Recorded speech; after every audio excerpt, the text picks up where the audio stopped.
especially defensively, pick and roll, on a bad ankle with no little practice. Oh, it was unbelievable. Can I just tell you why I'm just so happy? He really helped himself.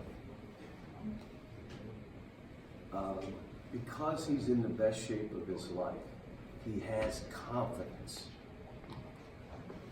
He built his own confidence. If you're not in shape and you're getting pushed and you're late, you will have no confidence. You'll miss a couple shots, your head will go down, and you're done. He's got two things. Every time on offense and defense, outrun the ball. Wherever it is, outrun it. You ready for this? And play every shot, both on offense and defense, as though it's going to be missed. And then we will watch him in the NBA be the next guy to go off the charts. If I told you just those two things, and I've been wrong before. 1978. And the only way you can do what I just said is be in great condition. And he is for the first time in his life. What was your internal or external reaction when he chased Cassius Winston off that screen out of bounds, forced the turnover? It's not an easy thing for a 7-foot guy to do. No, he was great. I mean, when I watched it, he came up and he moved. He got back to his own man. The people behind scrambled. And you know what's crazy with this? You know, everybody's talking about how we defend. You all know we do no defense in the summer. None. We're not in the stands. We're not working on pick and roll. We're doing no defense. We're not doing any defense until we do our first practice. Now we're teaching the dribble drive, which means they have to be able to stay in front of somebody, but nothing else. And the reason is our season's too long. Do you really want to play defense for 10 months? Who wants to do that? Bad enough, they got to do it for 6 months. And so his veteran mentality helped him, but he was good. He was really good. He faded away on some little jump hooks. Think about if he made like 3 or 4 of those, or got fouled and goes back to the line. I mean, people, who's better than him? But he's coming off that injury and he's still feeling his way through, but proud of him. How does it help when you're playing a bunch of low and major teams to have a guy in your locker room who played for one of those programs to kind of tell his teammates what to expect from those guys? I don't know if that'll be the case, but look, we're coming off a game where people that watch said, did you see their energy? Did you see their spirit? Did you see how hard they play? Well, just be that team. Now we got to do the same in this game. Now this is a hard game because this team's pressing for 40 minutes. They're going to scramble and do stuff that this team has not seen. When we played Kentucky State, just so you know, they were supposed to play man because we don't work on zone. And they came out in a 2-3 zone for 40 minutes. And if you think we look confused, we were confused because we had not worked on zone, so we talked them through zone up. You imagine that? And that's what we had to do. Well, yesterday was more of a film day, so today I've got to work on how we're going to attack the press, and you got young guys.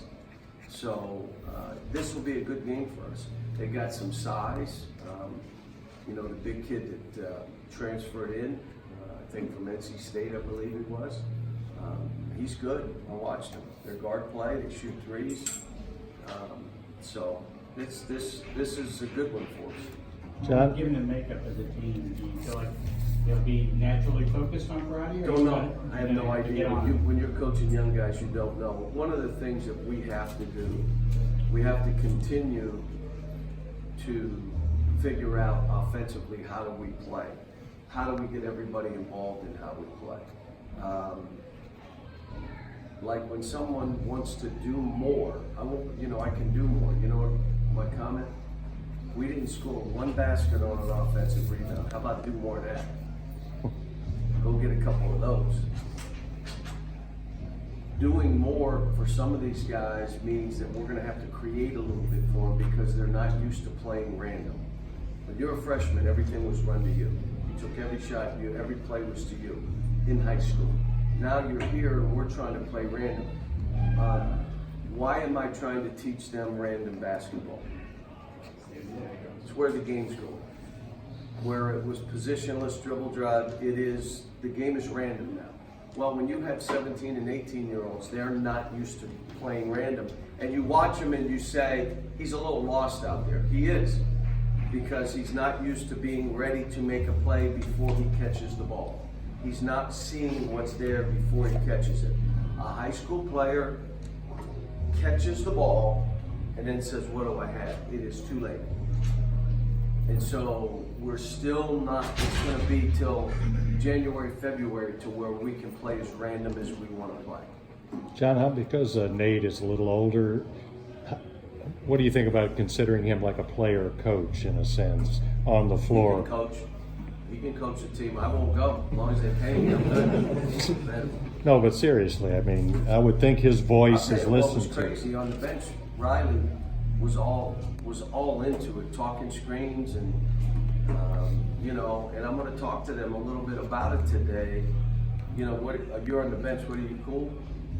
Well, Riley was into it. Like, he was talking as a basketball player. We try to have X amount of what we call kills, which are 3 stops in a row.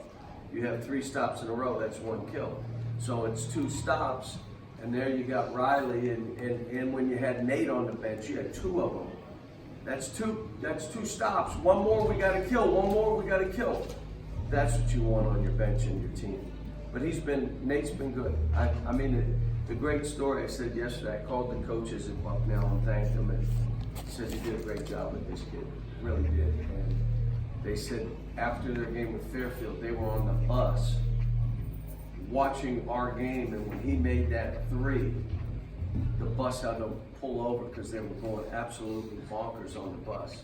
Which, you know, that's the kind of stuff that makes this great.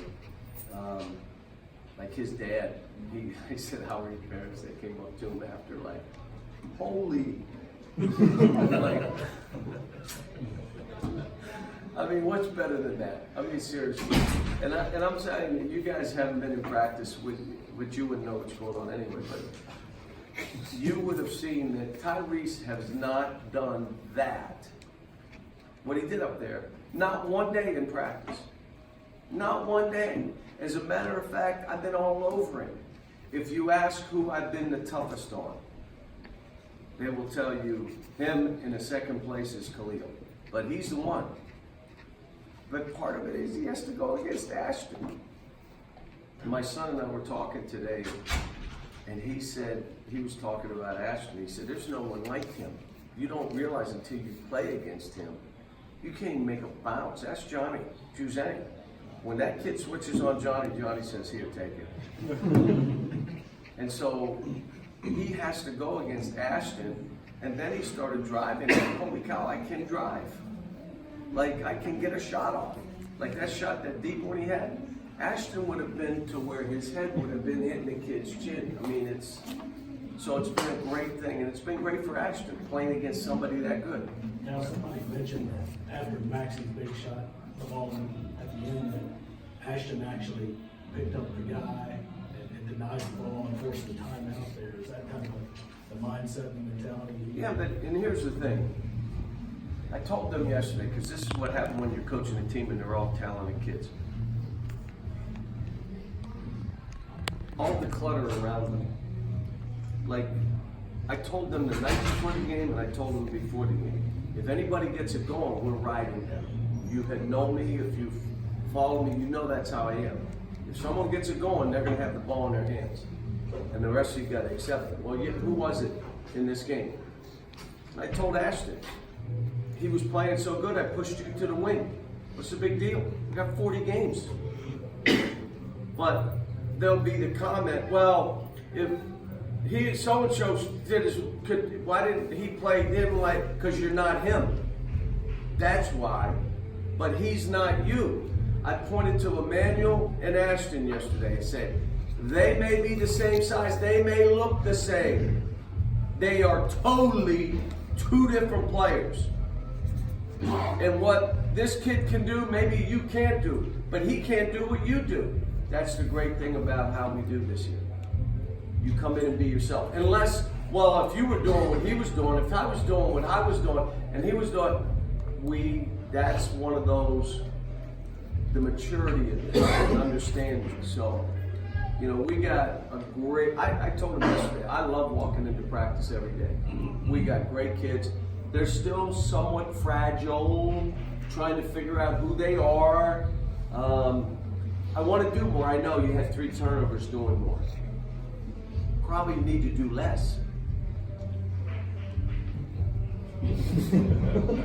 So this is all part of the process of teaching, and then there's got to be trust. Like I told him, we coach every guy on this team like they're starters. Everyone is coached like a starter. No one is being held back. We are trying to push you to be special. We can't get in shape for you. We can't be tough for you. We can put you in situations for you to make the plays that we're showing. But if you got to cross twice, spin, and go, and then lose the ball, you're not playing the way we want you to play. I want you to score, but score like this. It's more efficient. It's where you're going to have to take things. That's the process of what we go through. Cal, Cal, what point within that game did you start to go, okay, let's put the ball in Tyrese's hands and work with him? I can't remember, but you won't believe this. I'm just watching a game and like, holy jeez, did you see that? Put it in his hand again. Let's go side pick and roll. Let's see what he'll do. Let's put him in this 5 and let's see what he'll do. So it was just when you got rolling? Yeah, you see it and you go. It's like Malik Monk running down the court and making a 3, and me running in front. Drive it, make the 3. Good shot. Wait a minute. I mean, you're playing it. And if we could get Nick in the post and he scores 3 or 4, guess what? We're throwing it to him 10 straight times. I mean, it doesn't matter who it is. If you're a wing, we're throwing it to you. If you got an advantage and you can make plays, you know. But again, we're still figuring out offensively. I'm going to do some different things today to try to help a couple guys. I just don't want this to be too structured offensively. And then what I saw defensively for this early, this is my 11th year. I'm not sure if there's a couple teams that were better defensively at this point than we were yet that game. I mean, you remember where we were playing teams and Transy's right there with us, and I mean, like, if we're going to be defensive, like maybe not this team, maybe he should play zone. Coach Hall's in practice telling me, I'm telling you, the 1-3-1, listen. Well, speaking of Emmanuel, I saw on his Instagram he had a brace on his wrist. Can you comment on that? Is he doing okay? He's got to shoot it best. He just keeps shooting. All right, guys. One there. Thanks.